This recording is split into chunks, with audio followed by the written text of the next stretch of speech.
মানবিক অঙ্গনে কাজ করে আমাদের মধ্যে কিছু স্বেচ্ছাসেবী ভাইরা আছে আমাদেরকে কলঙ্কিত করে।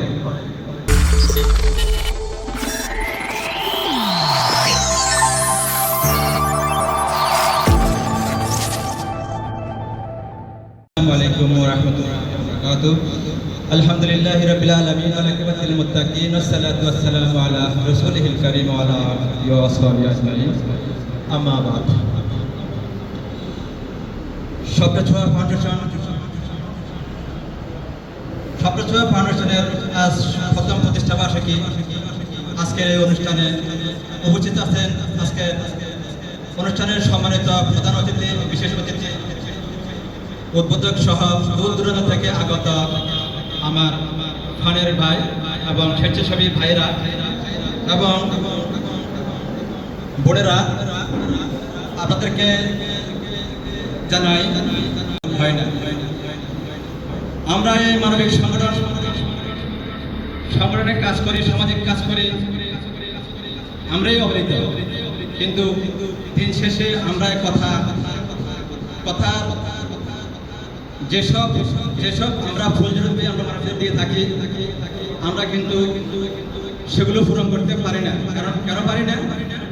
আমরা স্বেচ্ছাসেবী, যে সমস্ত স্বেচ্ছাসেবী ভাইরা আমরা মানবিক অঙ্গনে কাজ করে আমাদের মধ্যে কিছু স্বেচ্ছাসেবী ভাইরা আছে আমাদেরকে কলঙ্কিত করে। আজ আমি সেদিকে ফিরবো না। আজ আমি শুধুমাত্র একটি কথা বলবো, স্বপ্নছোঁয়া ফাউন্ডেশনের প্রত্যেকটা কাজ আমাদের ভালো লাগে। আমরা শুরু থেকে এ পর্যন্ত ওনাদের সমস্ত কাজ আমরা দেখেছি।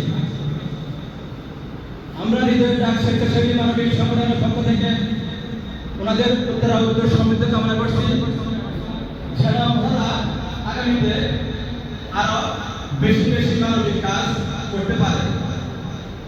ধন্যবাদ জানাচ্ছি আমাকে আজকে এই অনুষ্ঠানের সামান্যতম সময়টুকু সুযোগ করে দেওয়ার জন্য, এবং আরো ধন্যবাদ জানাচ্ছি আজকে আয়োজক কমিটি তথা ফয়সাল কবির ভাইকে, যার অক্লান্ত পরিশ্রমে আজ সংগঠন প্রথম প্রতিষ্ঠা বার্ষিকী সুন্দর এবং সফলভাবে আয়োজন করতে পেরেছে।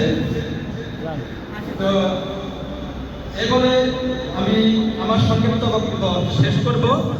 তার আগে একটি কথা বলতে চাই, আমাদের হৃদয়ের ডাক স্বেচ্ছাসেবী মানবিক সংগঠনের যদি কখনো কোনো সহযোগিতার প্রয়োজন হয়, আমরা হৃদয়ের ডাক সংগঠন সর্বোপরি সবসময় ওনাদের পাশে থাকবো ইনশাআল্লাহ। এ বলে আমার সংক্ষিপ্ত বক্তব্য এখানে শেষ করলাম। আসসালামু আলাইকুম।